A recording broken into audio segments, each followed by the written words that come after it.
The day began, as it always did, with a lie. The lie was simple: that the world was normal. I told it to myself as I measured coffee grounds into the filter, the morning light a pale, sickly gray through the grimy window of my 8th-floor apartment. Port Sterling had two kinds of light: the oppressive gray of an overcast sky threatening snow, or the harsh, unforgiving glare of a summer sun that only seemed to highlight the rust and decay. Today was a gray day. My apartment was in one of the old brick behemoths downtown, a relic from when this city still had a pulse. Now it was just a husk, filled with people like me who appreciated thick walls and low rent more than modern amenities. I leaned against the counter, sipping my coffee, and practiced the lie. The hum of the ancient refrigerator was just a hum. The creak of the floorboards in the apartment above was just the neighbor getting ready for work. The world was normal. Then I made the mistake of looking out the window. Down on the street, the city was sending a man to patch a pothole that had been big enough to swallow a tire for 3 months. Except it wasn't a man. To everyone else, he probably looked like some guy in an orange vest, leaning on a shovel. To me, with the sight, he was something else entirely. His skin was the texture of gnarled oak bark, cracked and ancient. Where his hands gripped the shovel, his fingers weren't fingers at all, but thin, woody roots that had burrowed into the splintered handle. As I watched, one of his feet seemed to melt into the asphalt, a network of dark tendrils spreading beneath the surface. He wasn't fixing the road. He was becoming part of it. This was my reality. A world layered over the one everyone else saw. A world teeming with monsters hiding in plain sight. I learned the most important rule when I was 7, after a week of screaming every time my Aunt Carol came to visit. She was a lovely woman, everyone said. I saw a creature whose jaw could unhinge to the middle of her chest, revealing a gullet lined with teeth like shards of glass. My parents took me to doctors who filled me with pills that dulled the world but never erased the monsters. So I learned on my own. Rule number 1, don't look. Don't react. Don't ever let them know you can see them. It was a rule that had kept me alive. It was also a rule that had hollowed me out, leaving me isolated in a crowd, a ghost among the living. I needed groceries. The trip to the corner market was only 4 blocks, a journey of maybe 1,000 feet, but it was like navigating a minefield. I pulled on my jacket, shoved my headphones in my ears with no music playing. They were just a prop, a reason to ignore the world, and kept my gaze fixed on the cracks in the sidewalk. But you can't look down forever. The gallery of horrors was on full display. A businessman in a tailored suit strode past, his face a patchwork quilt of mismatched skin tones, stitched together with what looked like black fishing line. A loose flap near his ear fluttered with the breeze. I forced my breathing to stay even, my pace unchanged. At the bus stop, a woman waited, her neck impossibly long, segmented with a dozen bony joints that allowed her head to swivel a full 360 degrees. It clicked softly with each twitch. My peripheral vision caught the worst of them. A thing that looked like a department store mannequin, its plastic shell filled with a churning, phosphorescent green ooze. I could see shapes. Were they faces? Pressing against the inside of its chest. Each one sent a familiar spike of icy dread through my sternum, a cold I had learned to live with. I was a cataloger of nightmares. My only defense, the pretense of blindness. The journey back was when it happened. He was leaning against the brick wall of a closed-down diner, half shrouded in the alley's shadow. He was tall, maybe 6.5 feet, broad-shouldered, and dressed in a worn denim jacket over a black t-shirt. From the neck down, he could have been any blue-collar worker in Port Sterling. But his head was that of a goat. A massive, terrifyingly detailed goat's head covered in coarse black fur. Two enormous curved horns spiraled up towards the sky, scarred and chipped from conflicts I couldn't imagine. His eyes weren't the vacant, passive eyes of the other monsters. They were intelligent, ancient, and burning with a cold yellow light. Most of the creatures I saw were like natural phenomena, existing without purpose or malice, like trees or rocks. This one was different. He wasn't just existing, he was presiding. He had an aura of power so thick I could almost taste it, like copper and ozone on my tongue. He was a king on a forgotten throne of cracked concrete. And I broke my own rule. It was for less than a second. A fractional hesitation. My eyes, which had been dutifully scanning the ground ahead of me, flicked up and met his. It wasn't a casual glance. It was a connection, a current of electricity arcing across the 20 feet that separated us. The world didn't stop. He didn't snarl or lunge. He did nothing at all. He just saw me. And in that instant, I felt the sharp, brutal finality of being seen back. I was no longer the invisible observer. I was prey that had just looked its predator in the eye. Panic, cold and absolute, seized me. My heart hammered against my ribs like a trapped bird. I didn't run. Running was a reaction. Running would confirm what he already knew. I forced my legs to move, one foot in front of the other, my grocery bag clutched in a white-knuckled grip. He didn't see. It was a trick of the light. You imagined it. He's just another one. Keep walking. The lies felt thin and useless.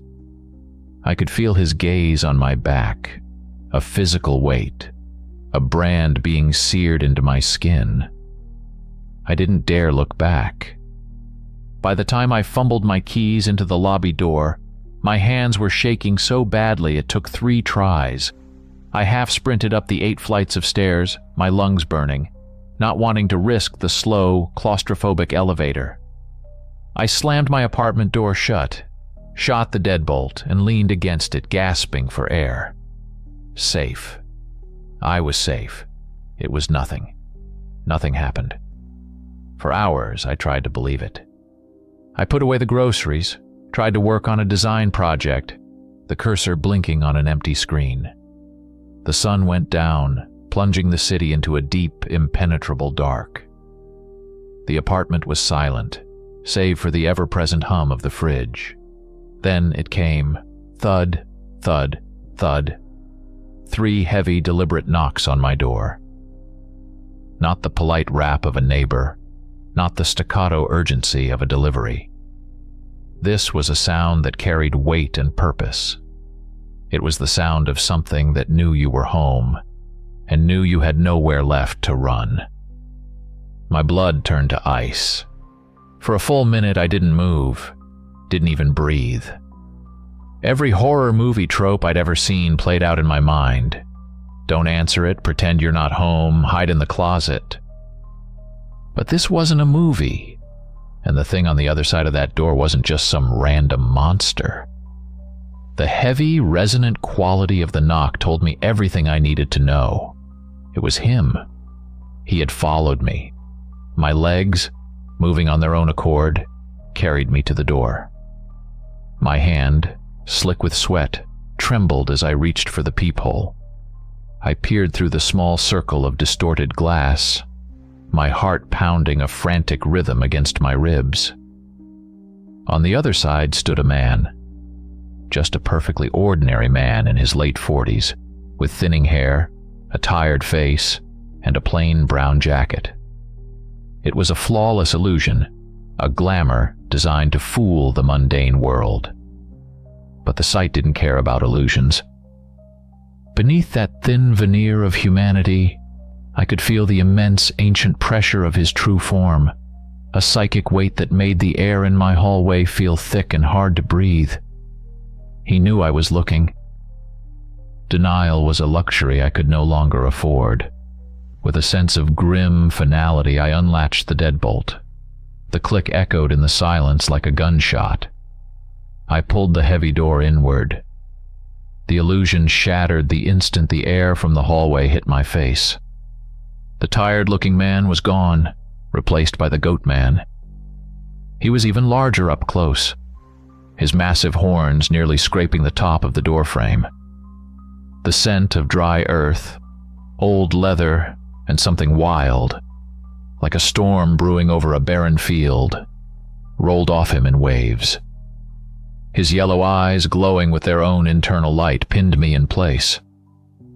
I felt like an insect under a microscope, but he wasn't alone. Standing slightly behind his leg, partially obscured, was a little girl. She couldn't have been more than 7 or 8, with a mop of dark, shaggy hair that fell into her eyes, and a small, pale face. She wore a simple plaid coat that looked a size too big for her. She was silent, still as a statue, clutching the leg of his jeans. "Arthur Bishop," the monster said. His voice was not what I expected. It wasn't a demonic roar or a guttural snarl. It was a low, resonant rumble, like stones grinding together deep underground.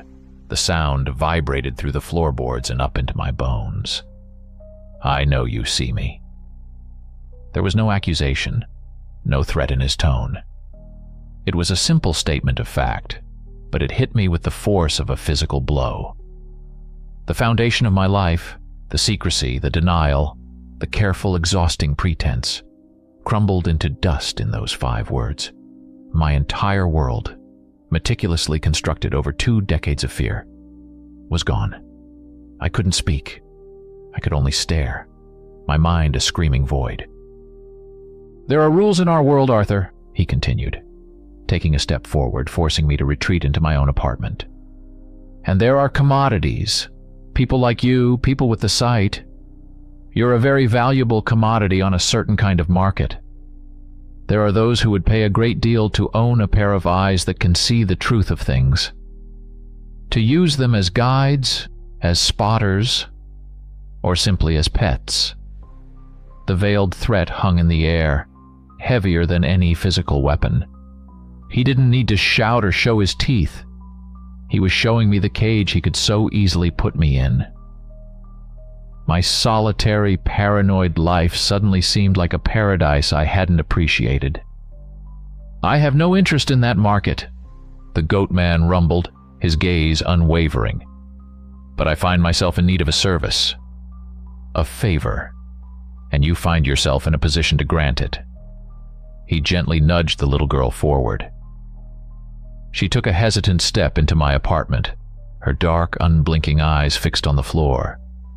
She didn't look scared or curious. She just looked empty. "This is Ein," the monster said. "I need you to watch her just for a few days." I finally found my voice, though it came out as a strangled whisper. "What? Why me? I can't." "You can, and you will," he stated, the calm authority in his voice leaving no room for argument.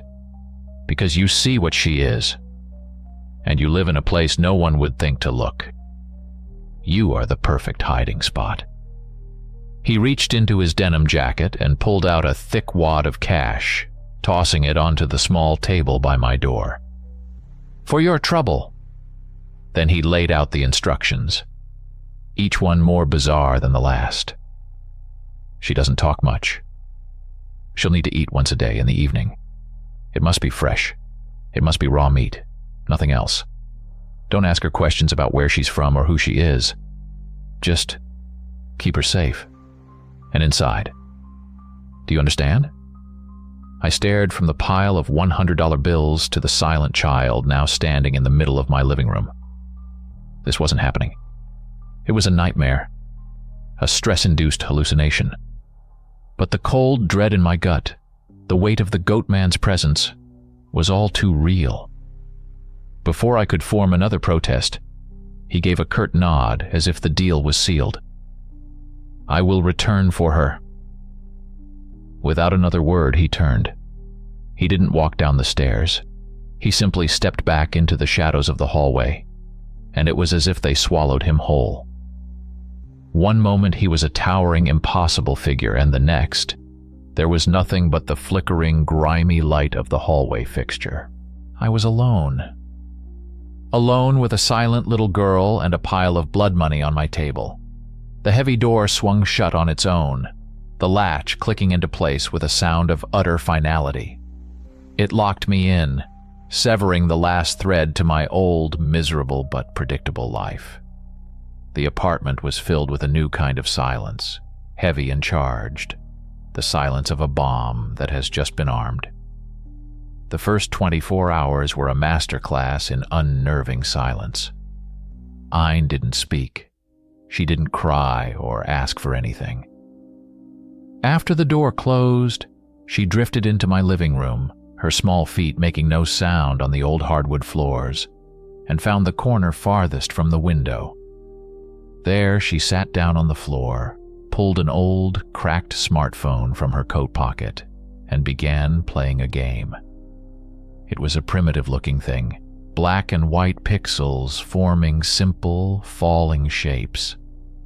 She played without sound, her fingers tapping the screen with a focused, detached rhythm.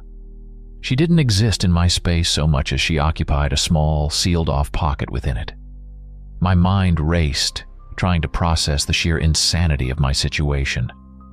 I was a babysitter for a monster's daughter? Ward? I had no idea. The pile of cash on the table felt like a condemnation. I counted it. $5,000. Enough to make my rent for the next 6 months seem trivial, and enough to make me feel like a bought and paid-for accomplice in a crime I didn't understand. As evening approached, a knot of anxiety tightened in my stomach. It must be fresh. It must be raw meat. The instruction echoed in my head. I left Ayn in her corner, still engrossed in her silent game, and walked the 3 blocks to Kowalski's Meats. The bell above the door chimed, and Mr. Kowalski, a burly man with a blood-stained apron, looked up and smiled. "Arthur, the usual ground chuck for burgers?" he asked, his voice booming in the small, cold shop. "No, something else today," I stammered, my eyes scanning the cuts of beef behind the glass. I felt like a criminal. Every word, every glance felt incriminating. "I need a steak. A good one. Sirloin, maybe? About a pound." "Getting fancy on a Tuesday," he chuckled, pulling a thick, beautifully marbled cut from the case. "Big dog you're feeding with this?" The question hit me like a punch. "Something like that," I mumbled, avoiding his gaze as he wrapped the cold, heavy slab of meat in white butcher paper. I paid in cash, my hands fumbling with the bills, and hurried back to the apartment, the package feeling like a dead weight in my hand. Back in the apartment, the silence was waiting for me. I unwrapped the steak, placed the raw, bloody piece of beef on a plate, and set it on the floor near her. I felt ridiculous, like I was feeding a stray cat. Ayn didn't look up immediately. She finished her level, the pixels on the screen freezing in a completed pattern. Then, she powered down the phone, placed it beside her, and turned her attention to the plate. Without a word, she picked up the slab of meat with her small hands. There was no hesitation, no revulsion. She ate it with a methodical, emotionless efficiency, tearing off pieces with her teeth. It wasn't savage or animalistic. It was simply a task being performed, like fueling a machine. The only sound was the wet tearing of flesh. When she was finished, she left the clean plate on the floor and retreated back to her corner, picking up her phone as if nothing had happened. I took the plate to the kitchen and washed it twice, scrubbing until my knuckles were raw. The next day, she indicated a desire to go outside. She didn't speak, just walked to the apartment door and looked back at me, her expression as blank as ever. A walk. A normal kid thing to do. Except nothing about this was normal. My instincts screamed at me to stay inside, to keep her hidden. But the goat man's words, keep her safe, implied a certain level of care. Maybe being cooped up in my apartment wasn't safe for her kind of well-being. Reluctantly, I led her down to the street. The experience was profoundly strange. Port Sterling's usual ambient monstrosities were nowhere to be seen. The bark-skinned road worker was gone. The mannequin with the green ooze was absent from its usual corner. It was as if her presence was a repellent. But it wasn't just them. A woman walking her terrier crossed the street to avoid us, the dog whining and pulling at its leash, its tail tucked firmly between its legs.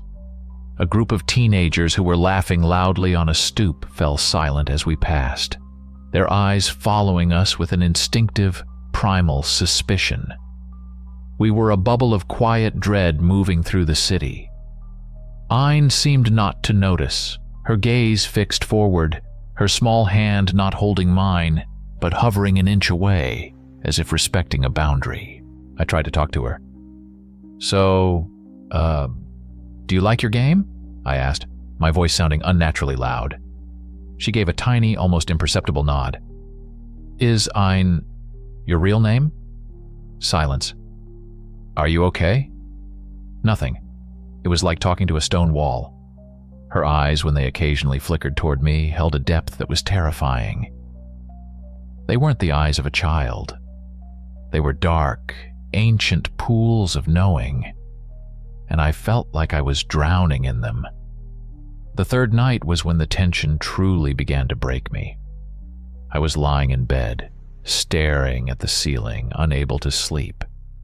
A soft, rhythmic sound started coming from the living room, where I'd set up a cot for her. Scrape, scrape, scrape.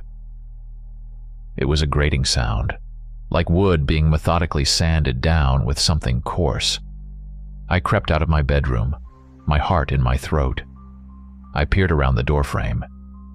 Ayn was asleep on the cot, breathing softly, looking for all the world like a normal sleeping child. But the sound had been real. My eyes were drawn to the window next to her cot. The wide wooden windowsill, covered in decades of paint, was now marred by a set of 3 parallel lines, carved deep into the wood. The gouges were splintered and raw, as if someone had dragged a set of steel hooks across the sill. I looked at Ayn's sleeping form, at her small, delicate hands resting on the blanket, and I felt a new kind of fear. A fear that was less about the goat man and more about the tiny, silent creature sleeping just 20 feet away from me. Days passed. The goat man did not return. The money sat on my table, a constant reminder of my predicament. My paranoia grew with every passing hour. I was a jailer. I was a hostage. I was trapped in my own home with a time bomb that ate raw meat and carved up my windowsill in her sleep. Then, on the 4th day, something shifted. I was bringing in another bag of groceries, more meat, some oranges for myself, when my foot caught on the edge of the worn rug in the hallway. I stumbled, the paper bag tearing, sending a cascade of bright orange spheres rolling across the floor. "Damn it," I muttered, dropping to my knees. As I started gathering them, a small shadow fell over me. Ayn was standing there, watching me. For the first time, her expression wasn't blank. It was curious. She looked at me, then at the scattered oranges. Then, without a word, she knelt down and started picking them up, her small hands carefully gathering the fruit and placing it back in my outstretched arms. When she was done, she met my eyes for just a second. It wasn't a smile, not even close. But it was a flicker. A tiny, momentary spark of something other than emptiness. And in that moment she seemed less like a monster and more like a lonely, lost little girl. The feeling began in the late afternoon. A strange, thrumming energy in the air, a kind of primal static that made the hairs on my arms stand up. Outside, the perpetual gray sky of Port Sterling was breaking apart, revealing a clear, cold expanse that promised a bright night. I checked the weather app on my phone. Full moon. The words seemed to jump off the screen. In the apartment, an unusual quiet had fallen. Not Ein's typical silence, which was a void, but a tense, expectant stillness. Even the city outside seemed muted. The usual chorus of distant sirens and rumbling trucks was absent. It felt like the world was holding its breath. Ein had abandoned her phone. She sat by the living room window, the one with the clawed-up sill, and stared out at the darkening sky, motionless. I tried to go about my routine. I ate a sad dinner of canned soup while she ignored the plate of raw venison I'd set out for her. I tried to work, but the lines on my design tablet swam before my eyes. The feeling of impending doom was suffocating. Something was coming. Something was wrong. Around midnight, I gave up trying to sleep and was nursing a cup of lukewarm coffee in the kitchen when the sound ripped through the apartment. It wasn't a scrape this time. It was a loud, sharp crack, followed by the musical, terrifying shatter of glass. My coffee cup clattered into the sink. I sprinted into the living room, my heart hammering against my sternum. The cot was empty. The window beside it was wide open, the cold night air rushing in, carrying the scent of asphalt and the distant metallic tang of the lake. One of the panes of glass was gone, a jagged hole gaping in its place. Shards littered the floorboards. Ein was gone. My mind refused to process it. We were on the 8th floor. A fall of at least 80 feet to the concrete alley below.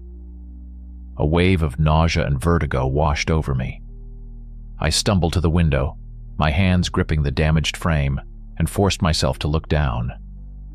My stomach clenched, expecting to see a small, broken shape sprawled on the pavement. But there was nothing. The alley was empty, illuminated by the cold, white light of the full moon. No body, no blood, nothing. Panic gave way to utter confusion. I scanned the area, my eyes darting everywhere. Where could she have gone?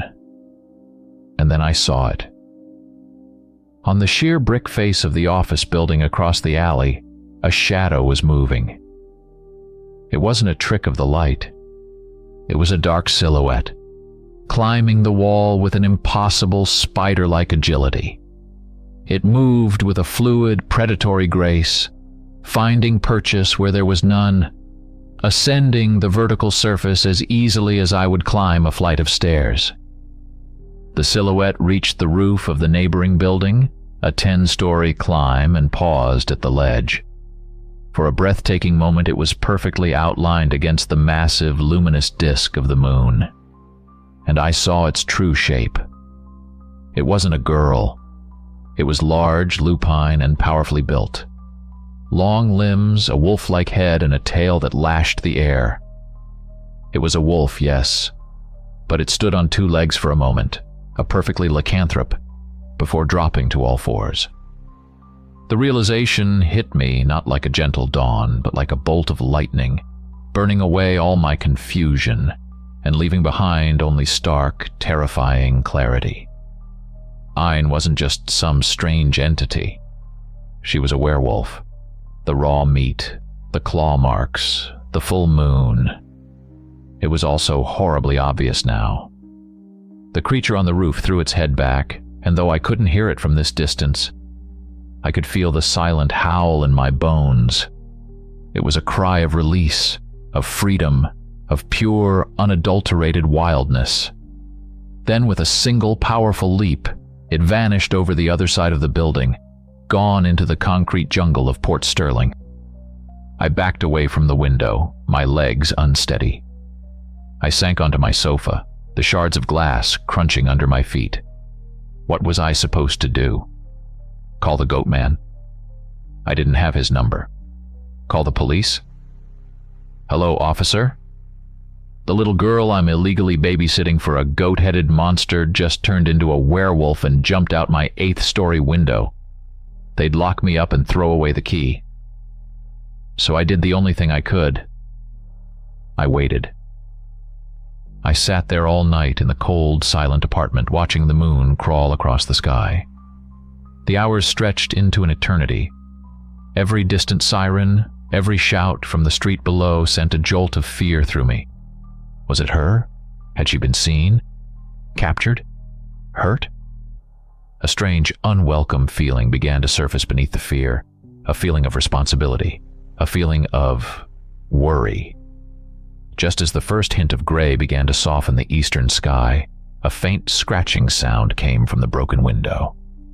I looked up, my body tensed. A small, shadowy figure was climbing back through the opening with practiced ease. It was Ayn.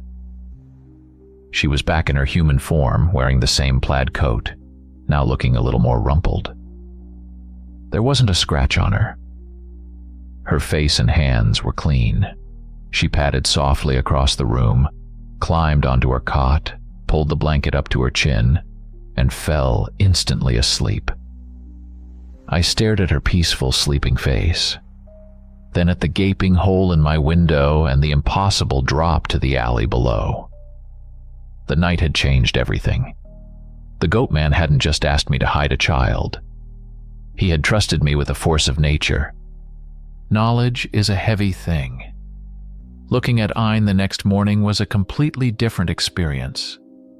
I saw the same pale, silent child, but now I knew what coiled beneath that quiet exterior. I saw the shadow of the wolf in the lines of her face, the predator's grace in her smallest movements.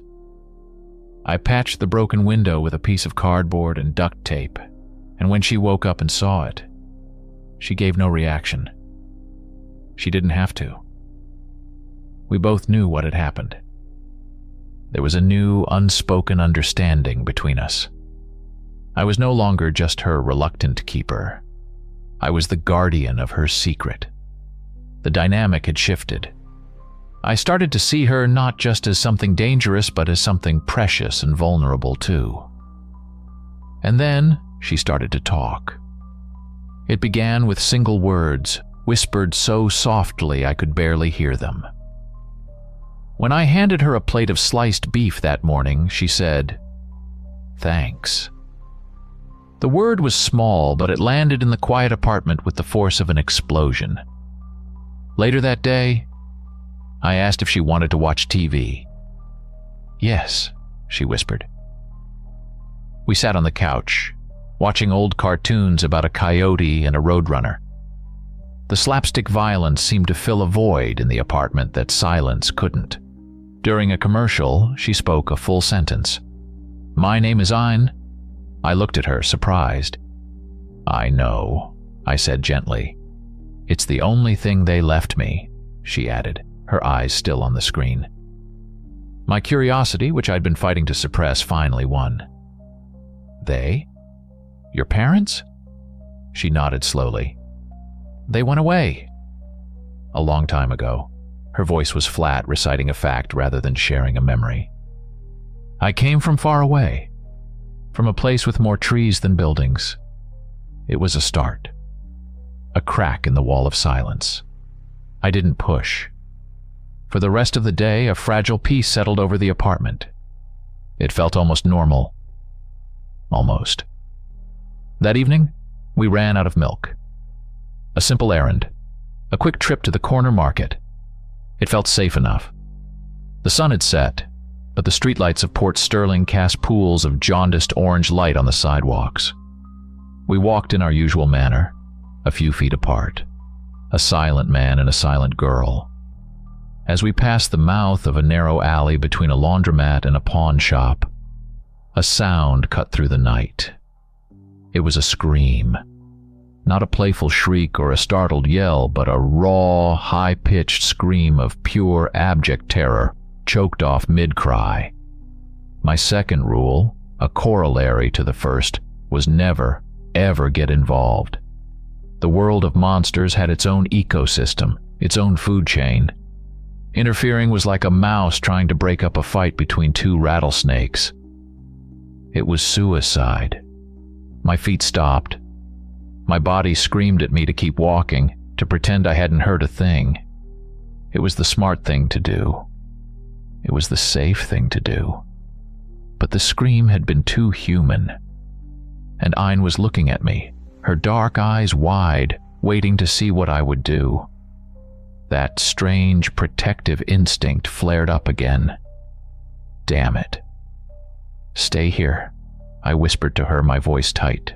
I took a few cautious steps toward the alley's entrance, peering into the oppressive darkness. The only light was a faint spill from a grimy window high above.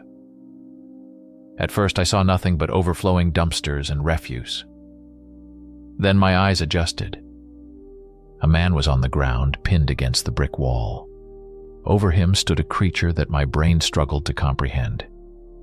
It was arachnoid, with at least a dozen long, multi-jointed legs that ended in sharp, chitinous points.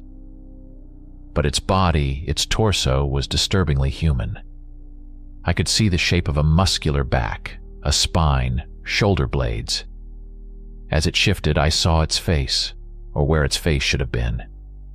It was a smooth, pale mask of flesh with no features, save for a single, weeping red eye in the center. The thing saw me.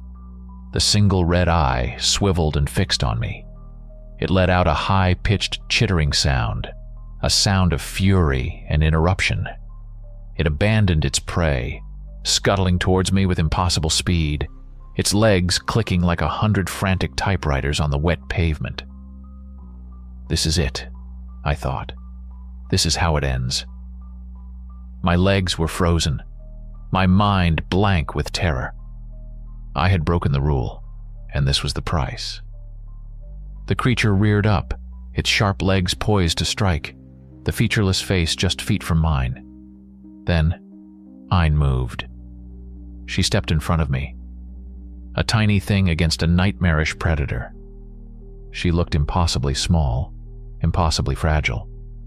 She raised one small hand, palm facing the creature. There was no fear on her face, only a cold, hard focus. "Get away from him," she said. Her voice wasn't a whisper anymore. It was clear, steady, and filled with an authority that defied her size. From the palm of her hand, darkness coalesced. It wasn't just a shadow, it was a tangible, physical thing, a sphere of absolute void that seemed to drink the light around it. With a slight push of her hand, the sphere shot forward and enveloped the spider creature. There was no sound of impact, just a sudden, horrifying silence. The creature began to convulse inside the sphere of darkness. Its limbs thrashed, its body contorting in agony. It let out a final silent scream, its form dissolving, breaking down, not into blood and viscera, but into fine black dust. The sphere of darkness held for a moment longer, then dissipated, leaving nothing behind but a faint wisp of smoke and the lingering smell of burnt ozone. The alley was silent again.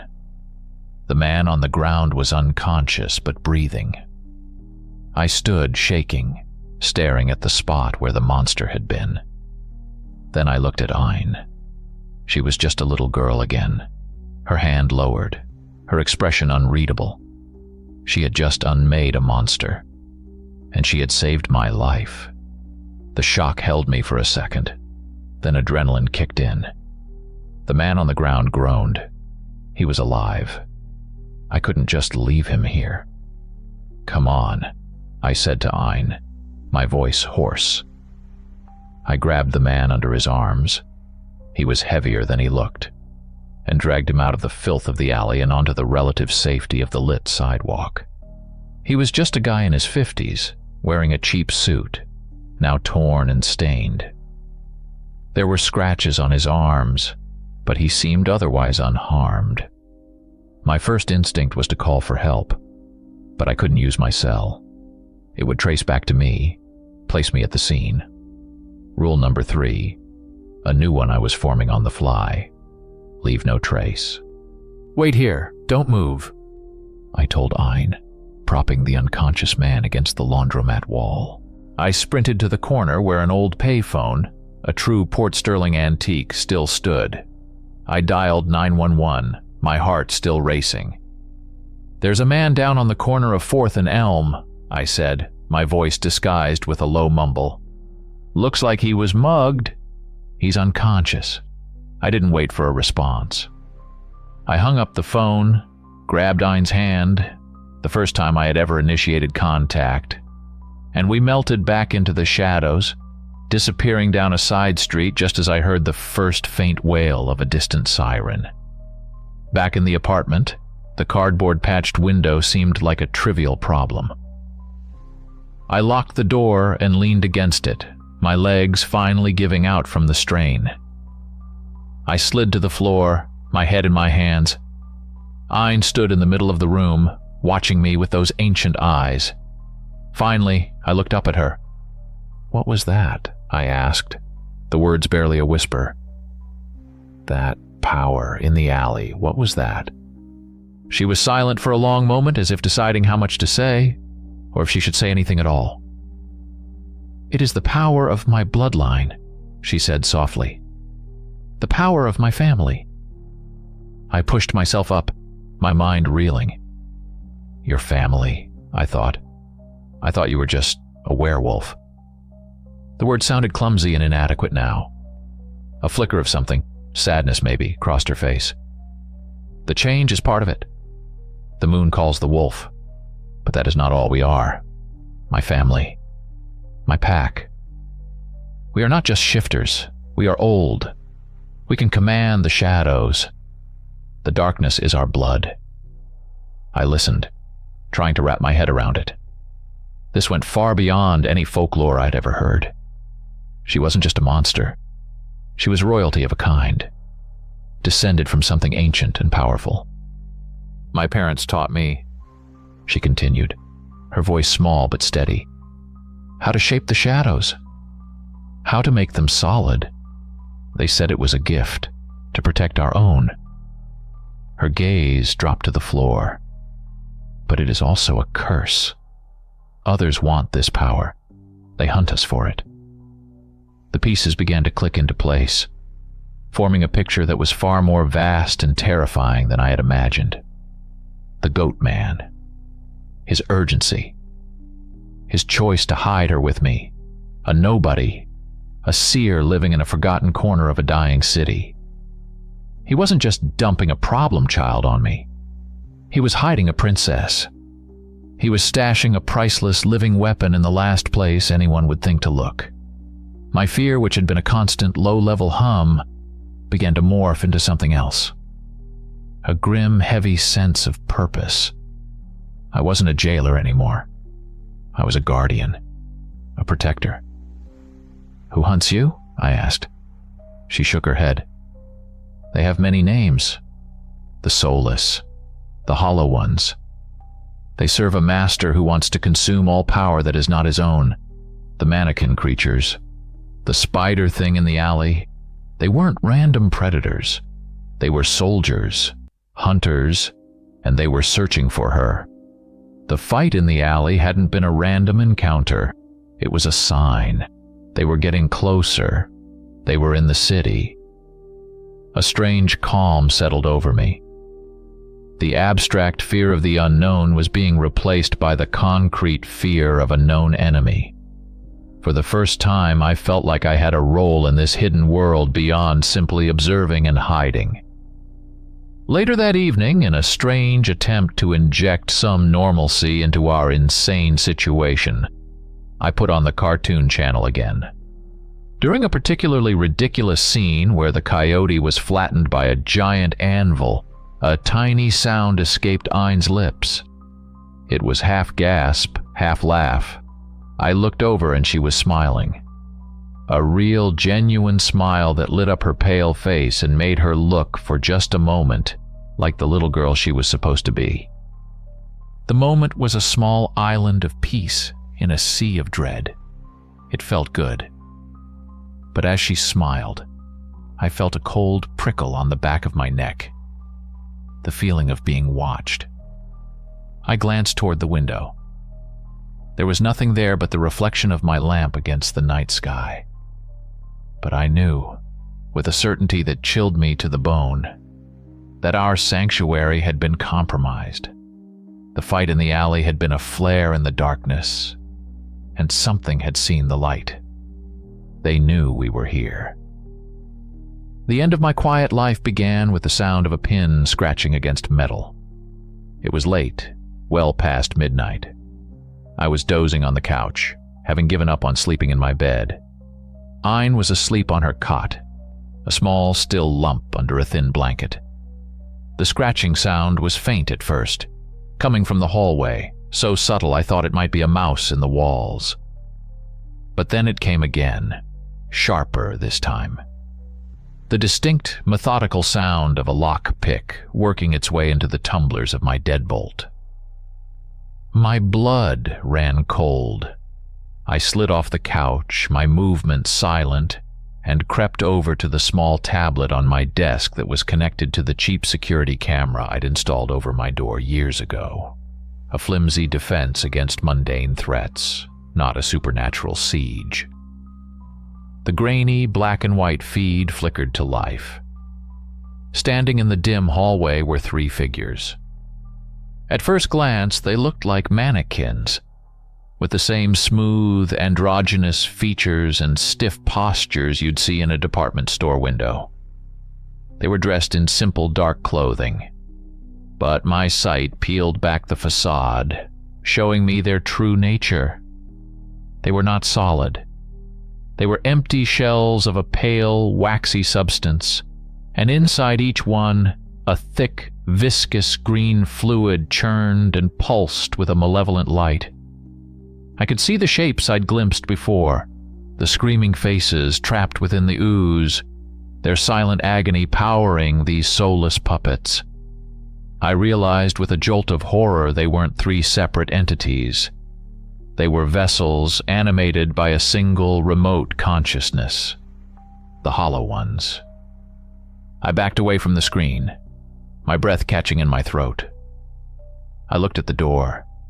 It was solid steel, set in a reinforced frame, a necessity in this part of town. But as I watched, the metal around the lock began to groan and deform.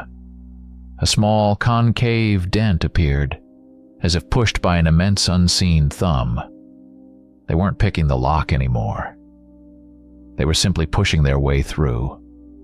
Panic clawed at my insides. Call the police? What would I say? That department store dummies were breaking down my door? They'd think it was a prank call or that I was high. We were on our own. We were trapped. They're here! Ayn's voice cut through my panic. She was awake, standing beside me, her expression one of grim calm. There was no fear in her eyes, only a steely resolve that seemed impossible for a child. It's time to go, she said simply. Go where?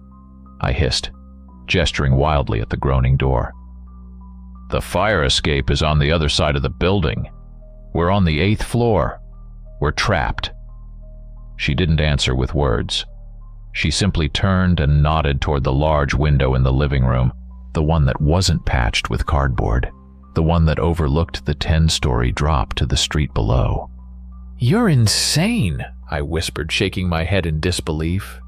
With a deafening shriek of tearing metal, the door flew from its hinges and crashed into the apartment. It skidded across the hardwood floor and slammed into my bookshelf, sending books and cheap souvenirs tumbling to the ground. In the ruined doorway stood the 3 mannequin figures, their blank faces turning towards us, their movements jerky and unnatural. There was no time to think, no time to argue. Before I could even react to the sight of them, something invisible and immensely powerful wrapped around my chest. It felt like a band of pure force. It lifted me off my feet as easily as if I were a doll. "I know," I yelled, but my voice was lost in the rush of air. She didn't throw me. It was more like a focused, controlled launch. The invisible power propelled me backwards, straight towards the window. The world became a blur of my own living room rushing away from me, the silent, advancing figures of the hunters, Ein's small, determined face. Then came the explosion of glass. The window shattered into 1,000 glittering shards as I blasted through it. The cold night air was a physical shock, stealing the breath from my lungs. For one single, horrifying second, I was suspended in the air, framed by the moon and the lights of Port Sterling. Then, gravity took hold. I was falling. My stomach shot into my throat. The wind screamed in my ears. The streetlights below rushed up to meet me, promising a swift and brutal end. My entire life didn't flash before my eyes. There was only one thought, stark and absolute, that filled my mind. This is the end. The fall ended as abruptly as it began. I was jerked to a halt with a force that sent a painful jolt through my entire body.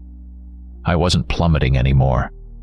I was dangling, swinging wildly in the cold night air about 40 feet below my shattered living room window.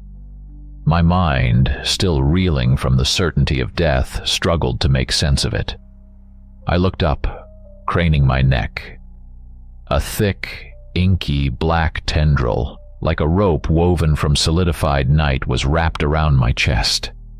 It snaked upwards, back toward the building, and clinging to the sheer brick wall, her small hands and feet finding impossible holds, was Ein. She wasn't fully human anymore. The transformation was partial, practical.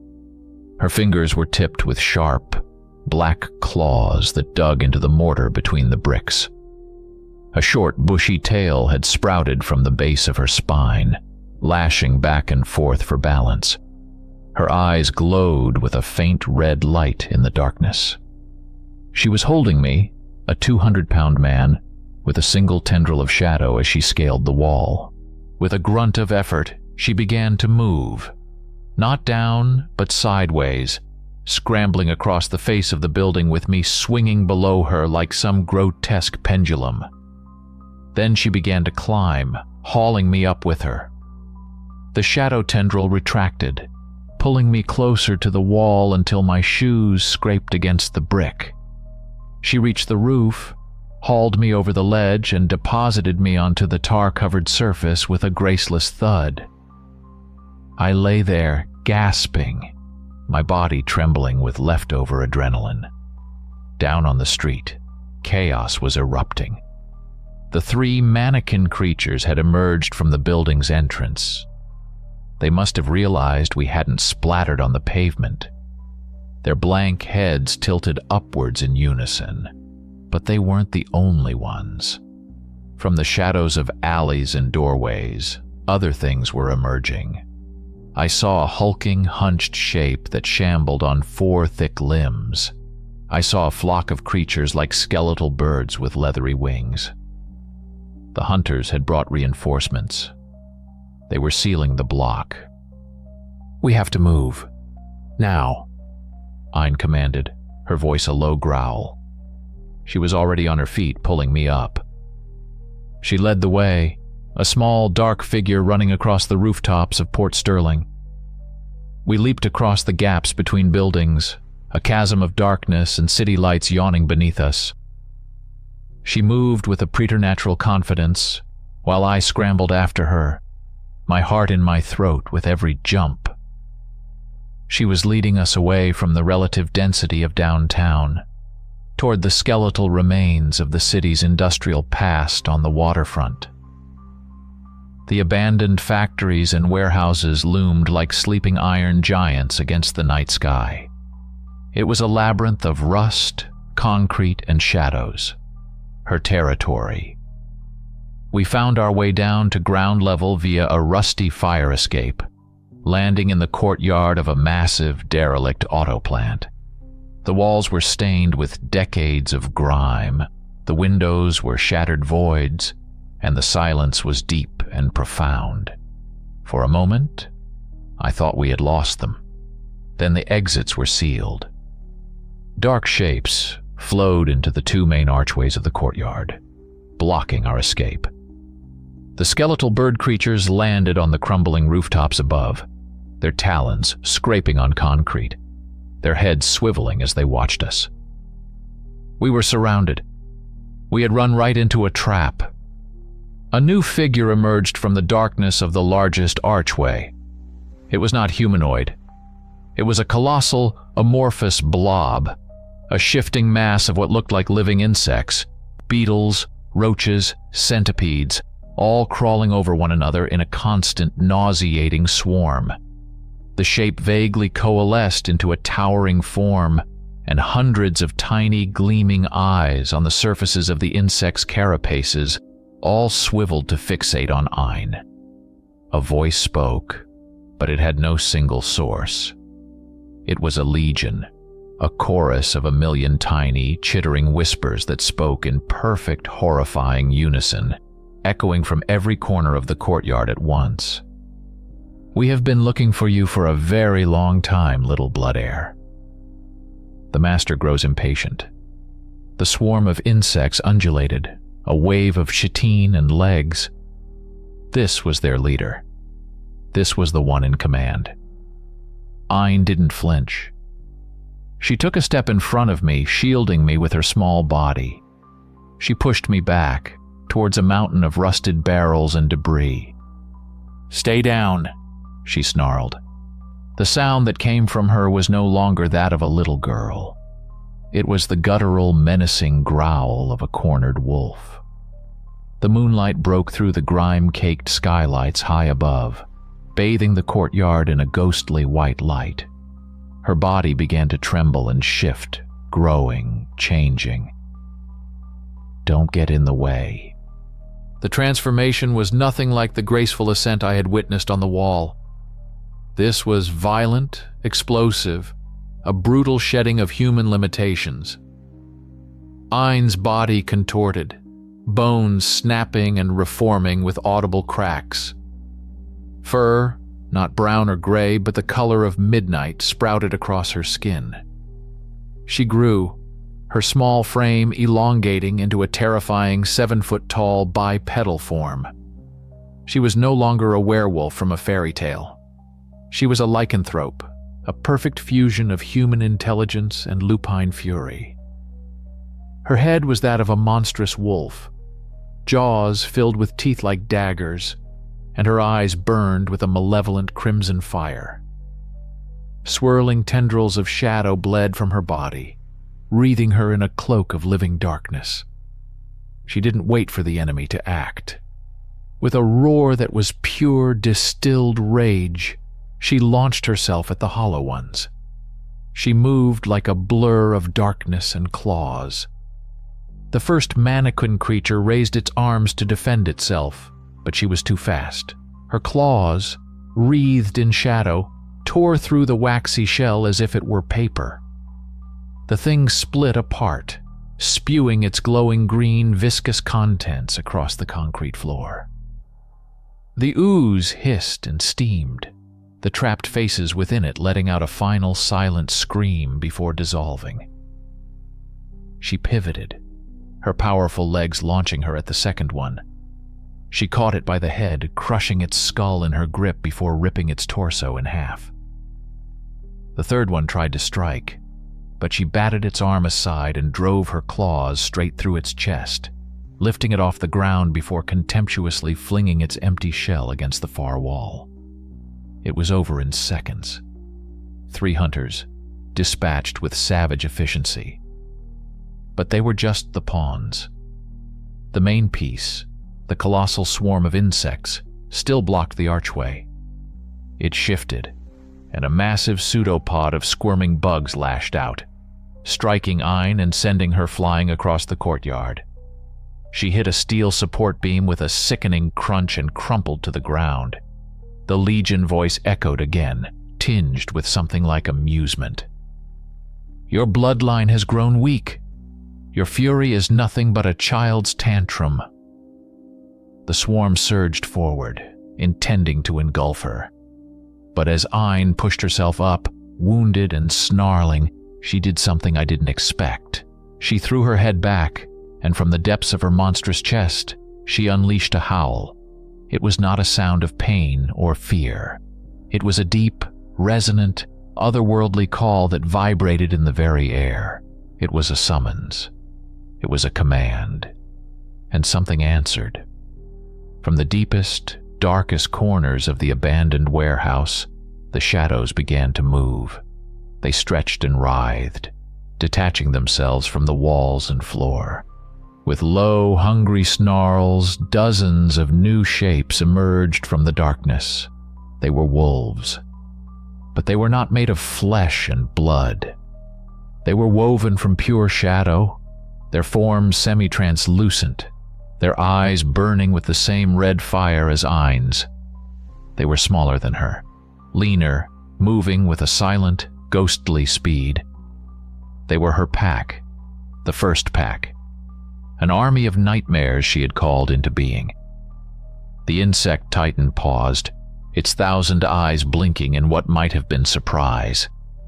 The moment of hesitation was all the shadow wolves needed. They descended on the creature in a silent, ravenous wave. They leaped onto its body, their insubstantial forms allowing them to phase partially through its chitinous surface before their shadow claws and teeth found purchase. They tore and ripped, not at the insects themselves, but at the dark energy that bound them together. The titan roared, the sound a deafening buzz of 1,000,000 wings. It thrashed wildly, trying to shake off the spectral attackers, but they clung to it like leeches, relentlessly tearing it apart.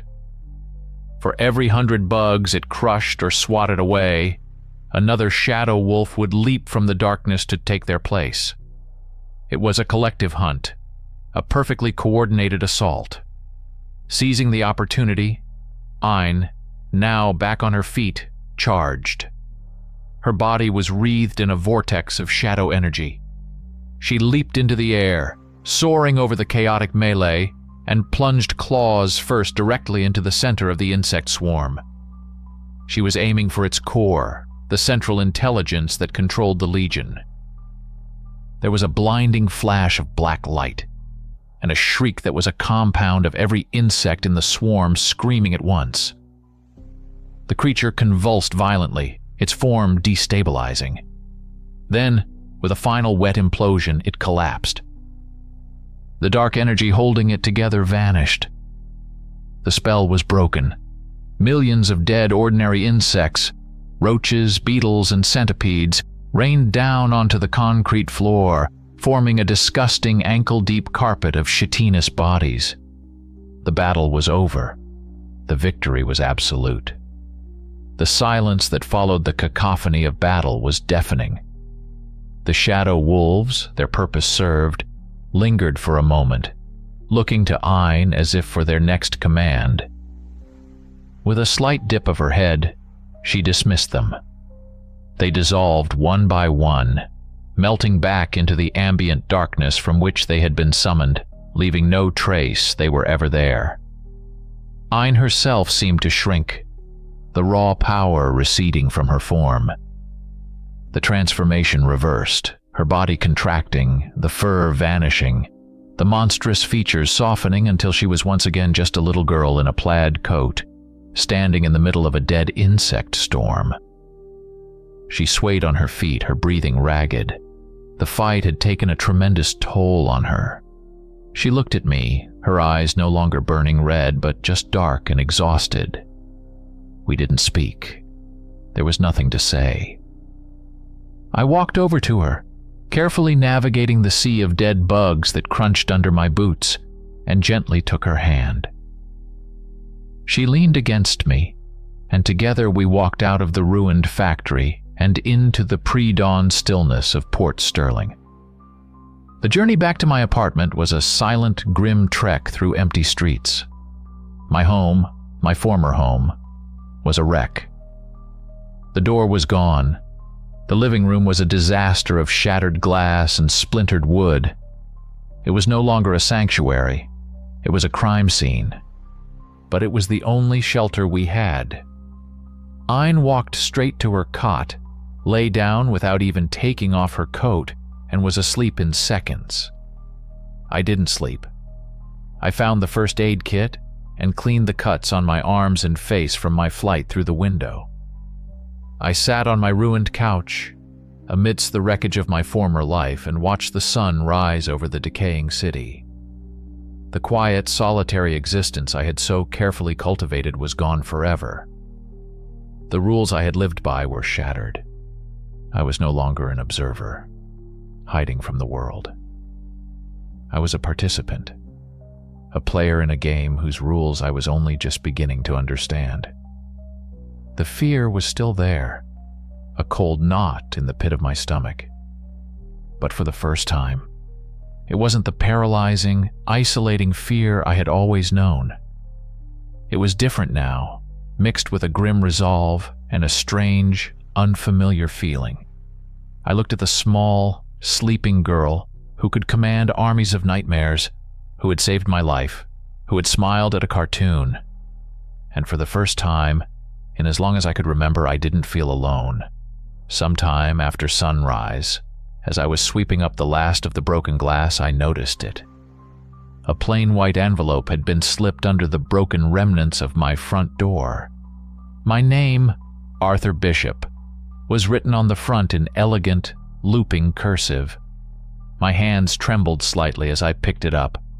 Inside was a thick stack of fresh, crisp $100 bills, more than last time. Tucked within the bills was a small, folded piece of parchment. I opened it. The note was written in the same beautiful calligraphic hand. There were unforeseen complications. My apologies for the delay. Please continue to watch over her.